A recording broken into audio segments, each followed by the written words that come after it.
지금은 미중의 패권전쟁 시대입니다. 누구의 편을 들어야 하느냐 말이 나오면 두 가지 의견으로 나뉩니다. 한편은 자유민주주의와 자본주의의 가치를 공유하고 동맹으로 맺어진 미국의 편을 당연히 들어야 한다는 측과 미국과 중국 둘 사이의 중립을 지키며 이도저도 아닌 자세로 둘 다에게 이익을 취하자 말하는 자들 둘이 존재합니다. 얼핏 들으면 두 번째 중립론이 그럴듯하지만 이는 친중의 또 다른 방편입니다. 친중 좌파들이 차마 미국을 반대한다는 말을 하기 힘드니 중립이란 단어를 쓰지만 이는 말장난에 불과합니다. 그럼 왜 이 말이 말장난일까? 한미는 동맹입니다. 동맹은 적이 같은 나라가 맺는 일종의 난 네 편이라는 공식 약속과 선언입니다. 이런 동맹의 상태에서 중립을 지킨다면 이건 동맹을 깨는 것과 같습니다. 예를 들어 한국과 북한이 전쟁을 할 때 미국이 중립을 지킨다거나 중국이 한국과 전쟁을 할 때 미국이 이도저도 아닌 이기는 편 우리 편이란 자세를 취한다고 생각해보면 과연 이걸 우리가 바라는 것일까요? 우린 주변에 적국들에 둘러싸여 있고 이를 막는데 우리에게 힘을 보태줄 동맹이 필요해 미국과 동맹을 맺었습니다. 그것도 우리의 줄기찬 요청으로 말입니다. 그럼 공동의 적이 미국과 힘을 겨룬다면 우린 어떻게 해야 할지 이는 생각할 필요도 없이 우린 정해져 있는 맹약대로 해야 하는 것입니다. 여기서 중국은 적이 아니란 말을 한다면 당신은 친중 매국노일 것입니다. 왜냐면 중국은 우리의 역사와 영토를 노리고 우리의 주권을 인정하지 않는 수많은 행동과 위협을 지금 하는 것을 우리가 보고 있기 때문입니다. 이게 당연하다고 생각한다면 국적을 중공인으로 바꿔야 합니다. 지금은 편이 확실해야 적으로부터 직접적 위협에 노출되지 않습니다. 게다가 패권국 미국의 군대가 들어와 있다면 말할 것도 없습니다.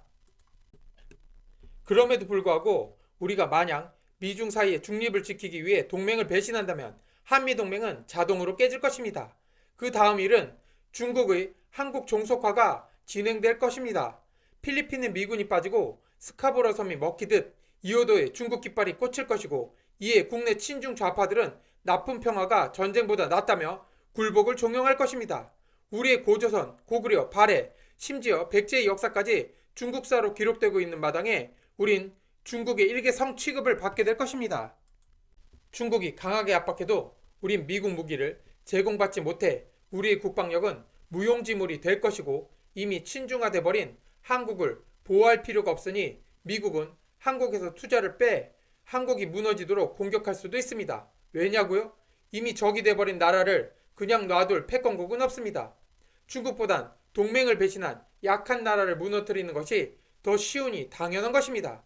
경제가 무너지고 군사력이 아작나면 북한이 핵을 통해 압박하며 통일을 요구할 것입니다.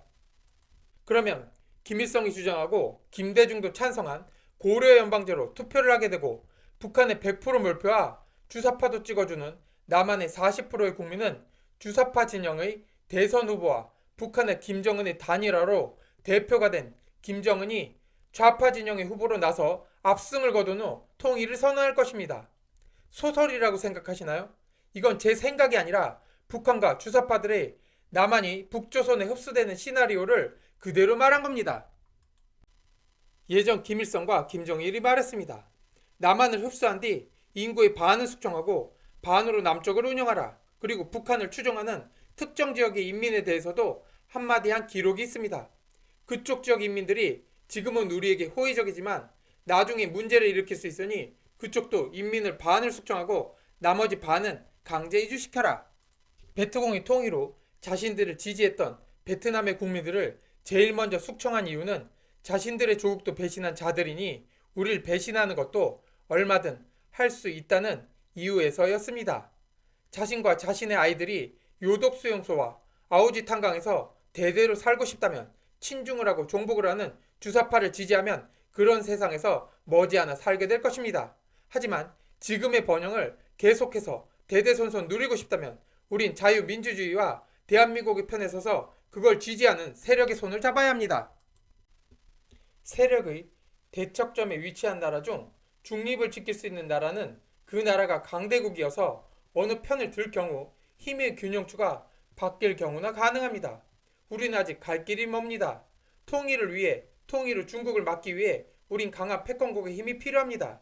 핀란드와 스웨덴이 중립국에서 빠져나와 서방의 한편에 붙는 것을 보며 외교를 잘하고 힘의 향배를 잘 파악해야 그 나라의 안보와 번영이 지켜진다는 걸 우린 역사를 통해 알 수 있습니다.